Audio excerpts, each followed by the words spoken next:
শাহাদাত আছে, দুইটা শাহাদাত, আশহাদু আল্লাহ ইলাহা একটি এবং আশহাদু আন্না মুহাম্মাদুর রাসূলুল্লাহ একটি। আল্লাহর নবী সাল্লাল্লাহু আলাইহি ওয়াসাল্লাম তিনি বলছেন,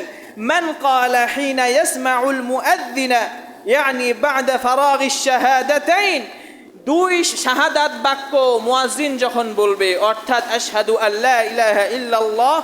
আশহাদু আন্না মুহাম্মাদুর রাসূলুল্লাহ, মুয়াজ্জিন যখন আশহাদু আন্না মুহাম্মাদুর রাসূলুল্লাহ বলে, তখন কেউ যদি বলে দুই শাহাদাত শেষ করার পরে, দুই শাহাদাত শেষ করার পরে কেউ যদি বলে আশহাদু আল্লা ইলাহা ইল্লাল্লাহু ওয়াহদাহু লা শারীকা লাহু ওয়া আন্না মুহাম্মাদান আবদুহু ওয়া রাসূলুহু রাদিতু বিল্লাহি রাব্বান ওয়া বিমুহাম্মাদিন রাসূলান ওয়া বিল ইসলামি দীনান গুফিরা লাহু যামবুহু, কেউ যদি দুই শাহাদা বাক্য পাঠ করার পর এই দোয়াটা পড়ে, আল্লাহর নবী বলছেন গুফিরা লাহু যামবুহু, তার যে সগীরা গুনাহগুলো আছে, ছোট ছোট গুনাহগুলো আছে,